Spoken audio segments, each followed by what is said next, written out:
할렐루야. 네, 우리 지난 시간에는 우리 목자 하나님께서 푸른 초장과 그리고 쉴만한 물가에서 우리 영육의 필요를 채우신다는 그 말씀을 들었습니다. 오늘은 영혼을 회복시키시는 하나님, 영혼을 소생시키시는 그 목자 하나님에 관한 그 말씀입니다. 분평 사거리를 지나다 보면은 큰 간판이 걸려 있는 이 판매상을 볼 수가 있습니다. 타이어를 판매하는 타이어 오 뱅크라는 그 판매상, 여기 다 보셨습니까? 네, 청주 시민이라면 그 분평 사거리를 지날 때 그 간판을 다 보게 됩니다. 그 오른쪽 간판에 보면은 그림과 함께 그 간판에 이게 기록되어져 있는 그 광고 문구가 있습니다. 김형석, 부모님이 주신 석자 이름 걸고 정직하게 장사하겠습니다. 그 문구가 있는데 무슨 뜻일까요? 부모님이 주신 이름이니까 부모님을 부끄럽게 하거나 그리고 부모님의 이름에 욕을 먹이는 일이 없도록 정직하게 장사하겠습니다. 그러니까 김형석, 그 세 글자 이름 믿어주시고 찾아와 달라는 뜻이 아니겠습니까? 참 호소력이 있는 그런 말입니다. 장사술이긴 하지만요, 참 호소력을 가지고 그 김형석 그 이름을 믿고 찾아와 달라는 그런 말을 우리는 볼 수가 있습니다. 근데 사람의 이름과는 다르게 정말 비교도 할 수 없는 그 이름이 있습니다. 그 이름이 하나님의 이름이에요. 그 비교할 수 없는 하나님의 이름, 오늘 시편 23편 3절을 보면은 개정개혁으로는 내 영혼을 소생시키시고 자기 이름을 위하여 의의 길로 인도하신다라고 번역을 하고 있습니다.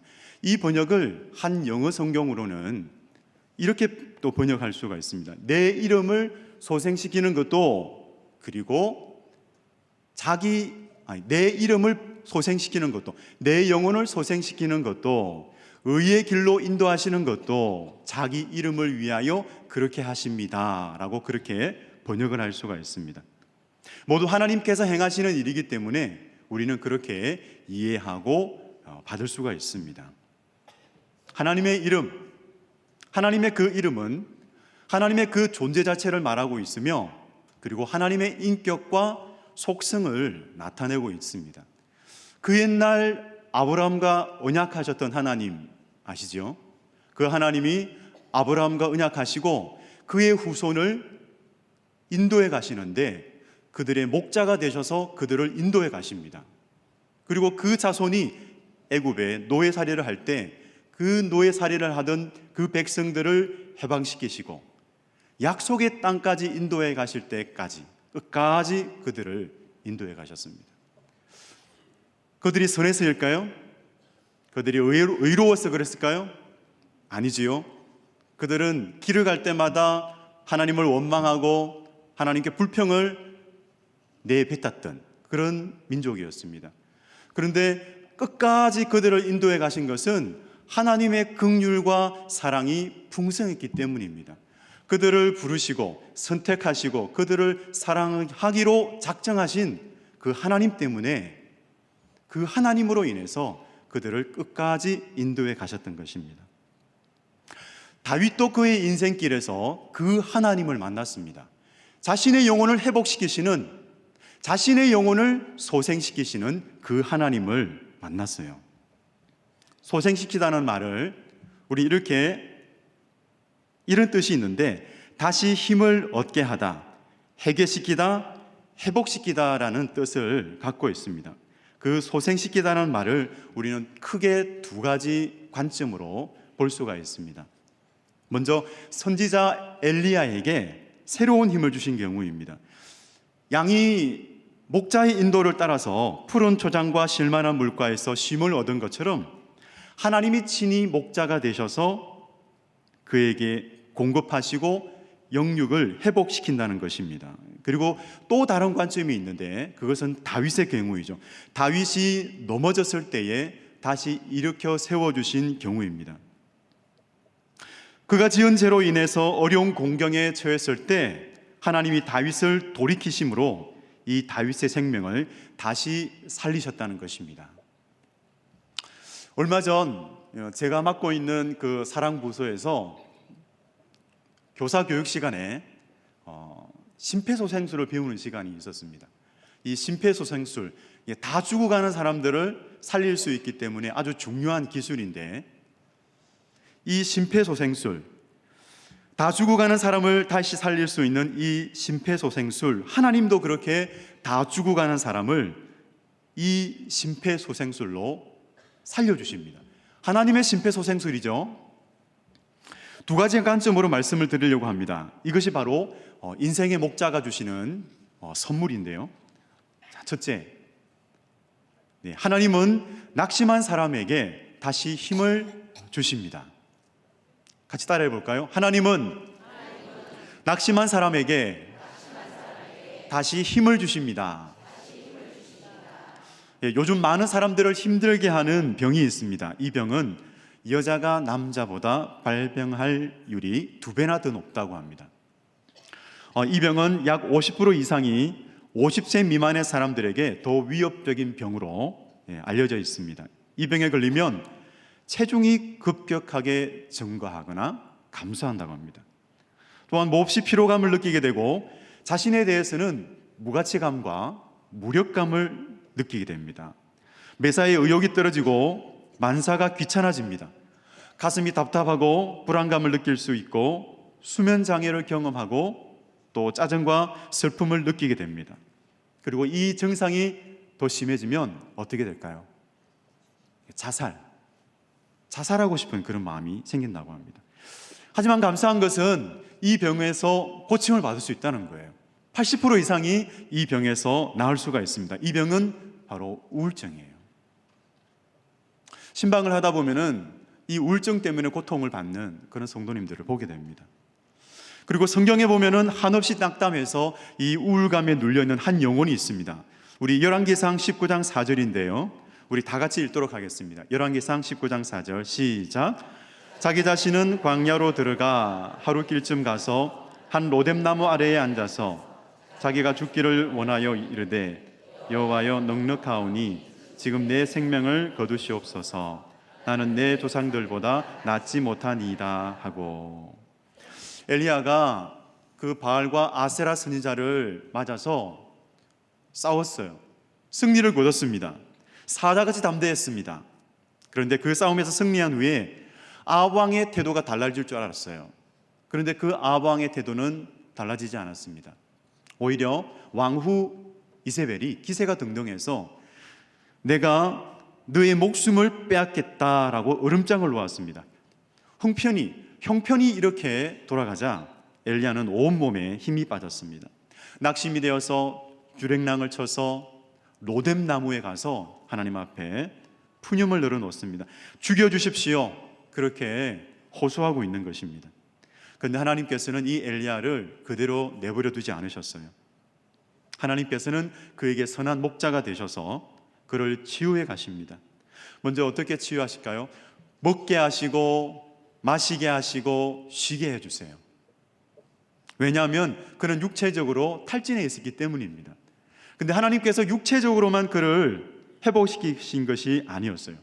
엘리야가 계속해서 길을 걸어갈 수 있도록 육체적으로 회복시킨 다음에 호렙산으로 데려가십니다. 그리고 그곳에서 하나님은 세미한 음성을 듣게 하시고 그를 만나 주십니다. 그리고 보니까 이 이세벨이 엘리야의 목숨을 노린다는 소식을 들었을 때에 그의 믿음은 흔들거렸어요.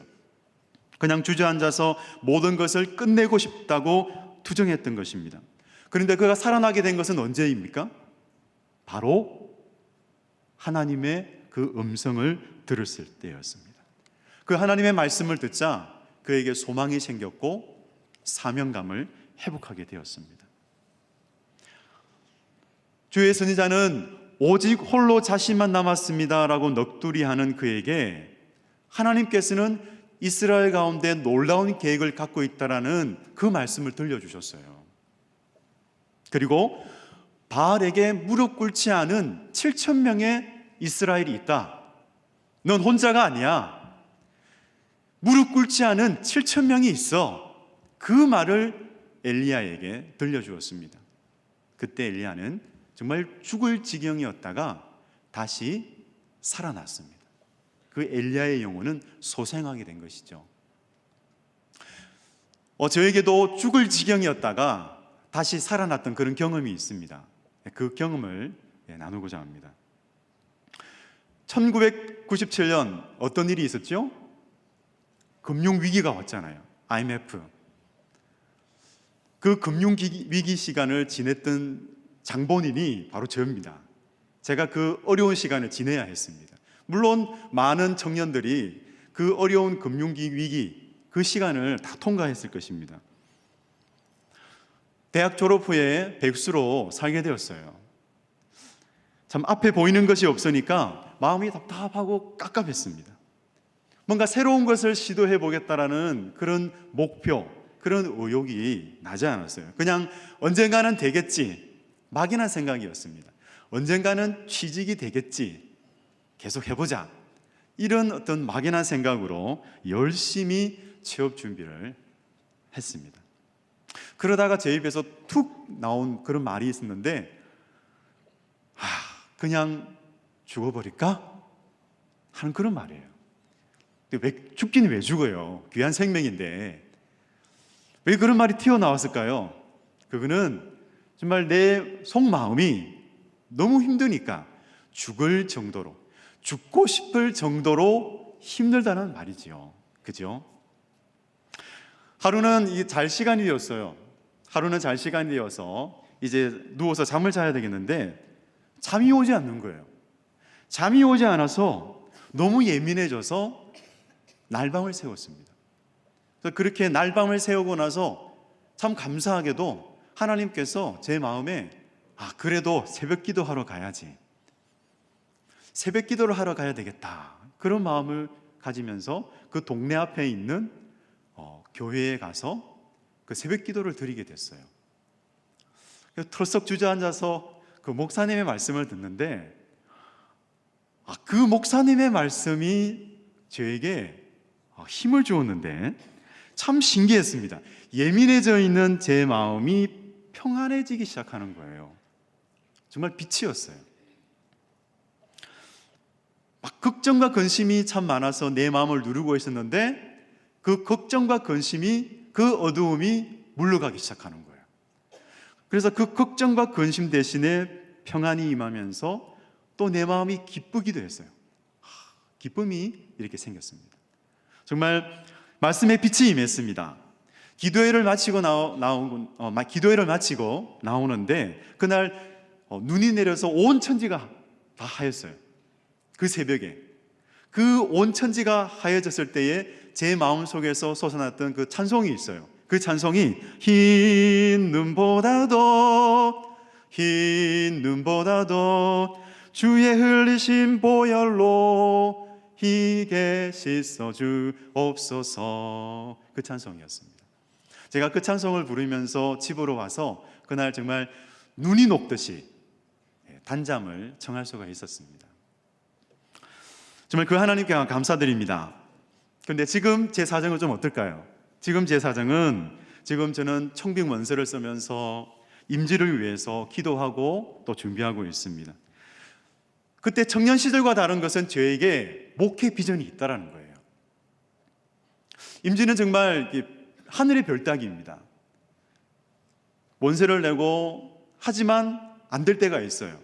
그러니까 낙심이 밀려와요. 정말 낙심이 됩니다.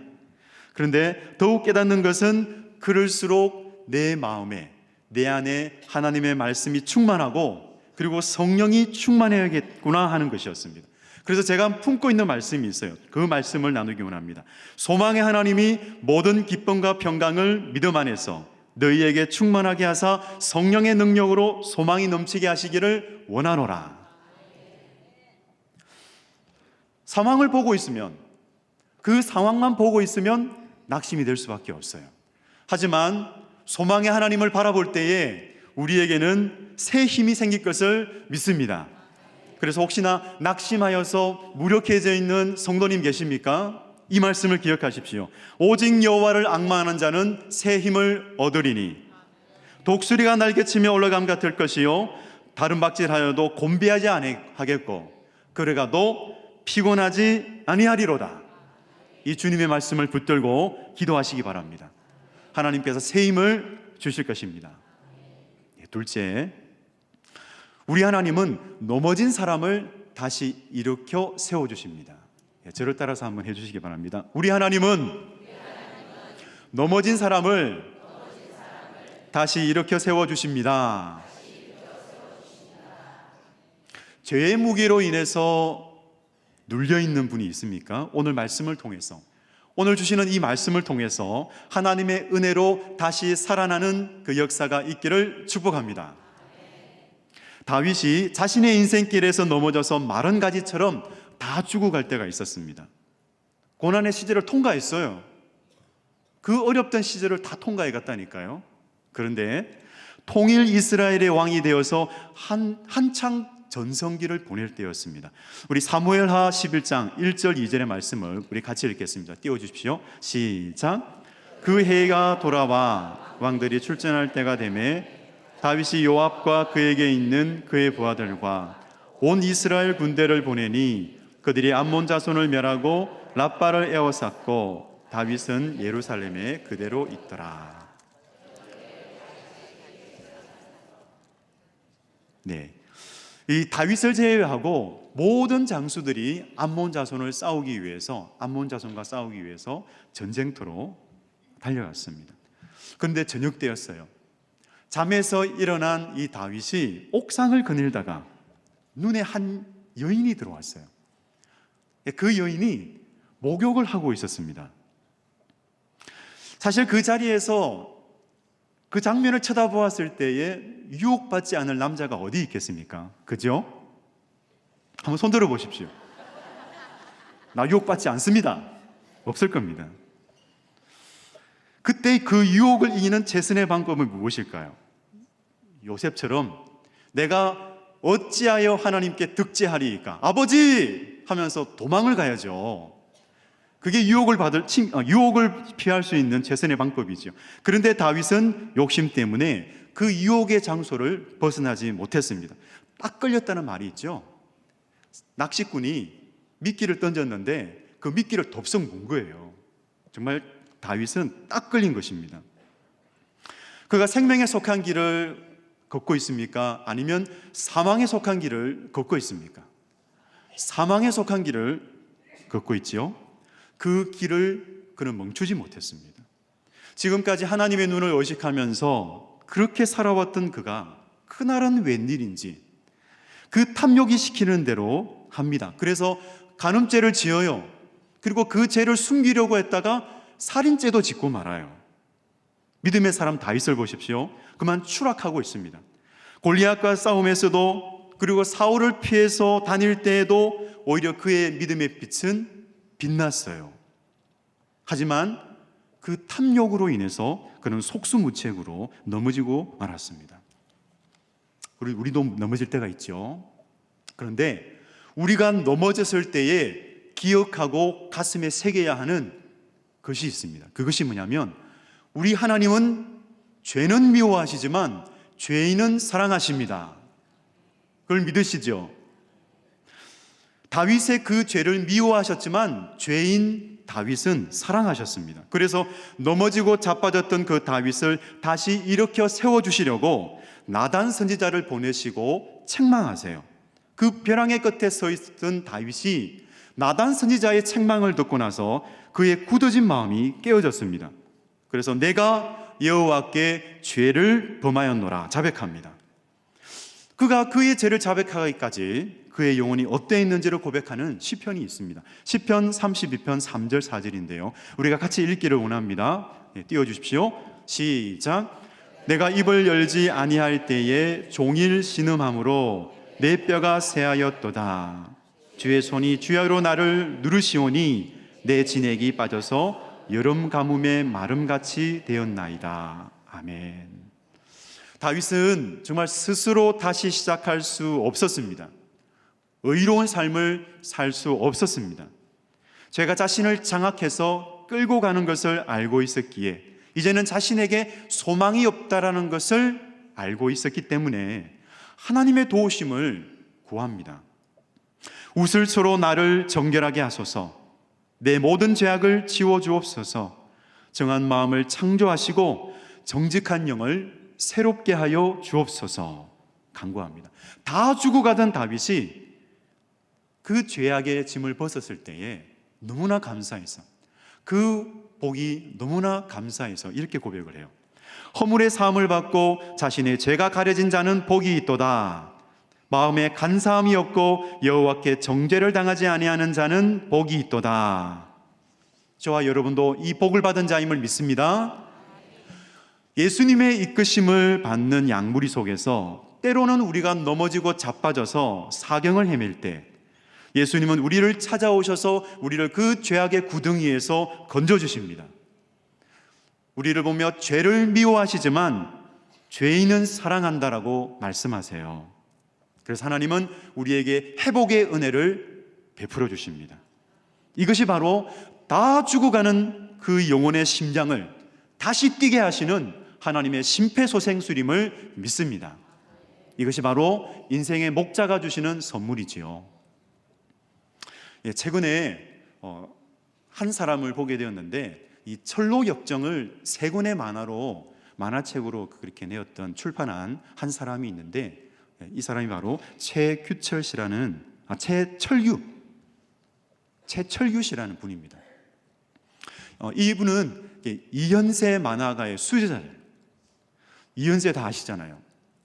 80년대에 온 전국의 이 만화가기를 강타했던 공포의 외인구단, 이 만화책을 낸 그 이현세 씨의 수제자였습니다.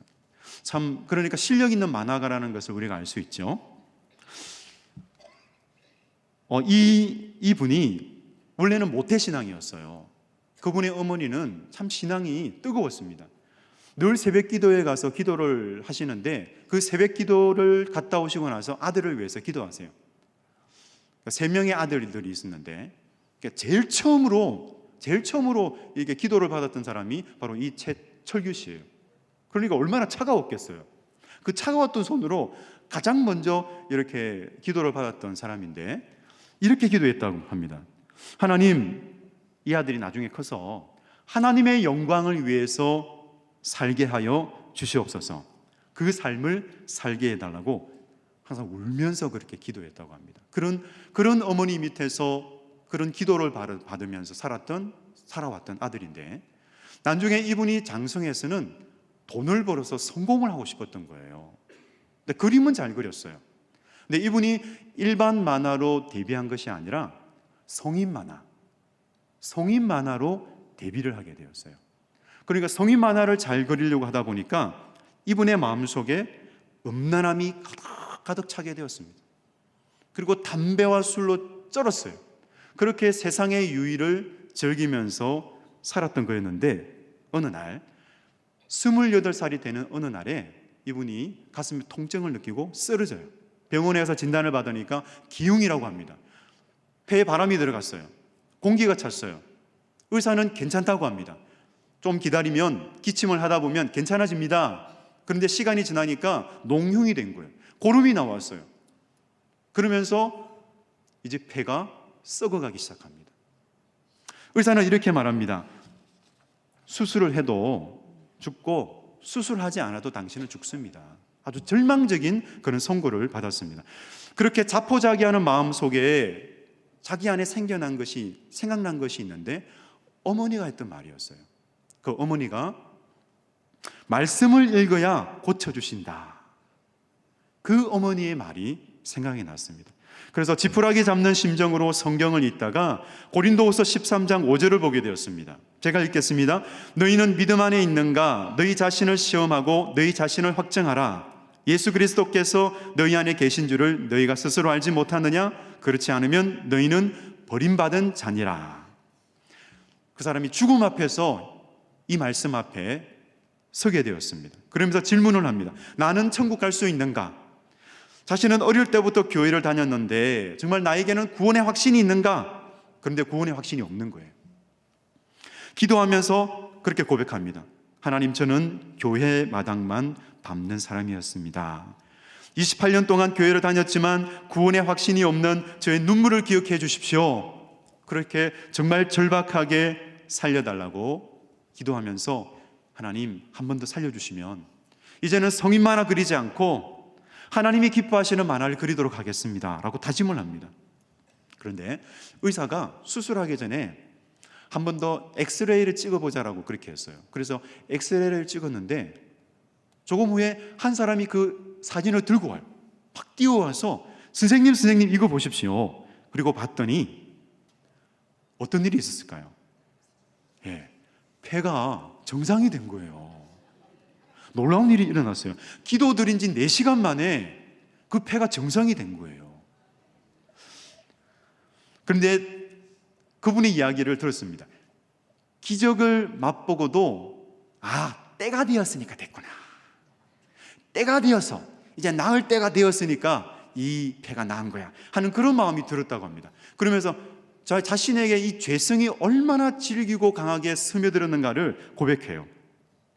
그러면서 자신이 헛된 인생을 살았구나 깨닫게 된 것은 다름 아닌 성경 말씀을 읽을 때였습니다. 참 죄책감에 시달렸던 그가 이사야 43장 25절의 말씀을 통해서 그 죄의 멍에에서 자유케 되는 일이 있었습니다. 제가 읽겠습니다. 나 곧 나는 나를 위하여 내 허물을 도말하는 자니 내 죄를 기억하지 아니하리라. 그분의 죄를 도말하신 것은 그 최철규 씨의 의로움 때문이 아니었습니다. 그것은 하나님의 긍휼과 사랑이 풍성하시기 때문에 그의 허물을 지워주셨던 것이죠. 그리고 다시는 그 죄를 기억하지 않는다라고 말씀해 주셨습니다. 우리도 마찬가지입니다. 우리가 얼마나 자주자주 이렇게 결단합니까? 우리는 죄를 짓고 넘어지고 자빠졌을 때에 우리는 다시 한번 결단합니다. 순종하며 살겠습니다. 그렇게 결단하지만 우리는 또 자주 넘어집니다. 그래서 우리에게 어떤 마음이 생기냐면 결단해도 소용이 없구나, 그런 마음이 들 때가 있습니다. 하지만 그런 우리 자신을 보면은 소망이 없어져요. 그렇습니다. 맞습니다. 연약한 우리 자신을 보고 있으면 소망이 없습니다. 하지만 우리를 의롭다 하시고 우리를 거룩하게 하시는 그 주님을 만나면, 그 주님을 바라보면 새로운 소망이 생기는 것을 믿습니다. 그래서 주님을 바라보시고 주님을 신뢰하시기 바랍니다. 그 주님을 바라보면서 결단하시기 바랍니다. 긍휼과 사랑이 풍성하신 하나님을 겸손히 신뢰하면서 정한 마음을 창조하여 주시옵소서, 정직한 영을 새롭게 하여 주시옵소서, 그렇게 기도하며 나아갈 때에 그 넘어져 있는 우리를 다시 일으켜 세워주시는 그 하나님의 사랑의 손길, 그 하나님의 강한 손을 경험하게 될 것을 믿습니다. 우리 같이 기도하기를 원합니다. 긍휼과 사랑이 풍성하신 하나님 아버지, 낙심한 영혼을 일으키시고 새 힘을 주시는 하나님, 그 하나님께 감사드립니다. 넘어졌을 때마다 그 사랑으로 다시 일으키시는 그 하나님을 기억합니다. 아버지 하나님, 낙심해 있는 영혼이 있다면, 또한 넘어져 있는 성도님들이 있다면 이 시간 찾아가 주셔서 새 힘을 주시고 그들을 일으켜 세워 주시옵소서. 아버지 하나님, 정말 한 번의 실패로 인해서 낙담하지 않게 하시고 새로운 용기를 가지고 도전하며 꿈과 목표를 가지고 다시 걸어갈 수 있도록 하나님 힘을 더하여 주시옵소서. 참으로 어려운 경제 현실을 겪고 있는 한국 사회입니다. 하나님 은혜를 더하여 주시고 참으로 어려운 데 있는 그 영혼들을 찾아가 주셔서 주님의 또한 교회를 통하여 그들에게 희망을 전할 수 있게 해주시고 사랑을 전할 수 있게 하여 주시옵소서. 오직 예수님만이 우리의 소망이십니다. 참으로 그 하나님께 찬송하며 감사드리는 놀라운 역사들이 일어나게 하여 주시옵소서. 감사드리며 이 모든 말씀 예수님의 이름으로 기도하옵나이다. 아멘.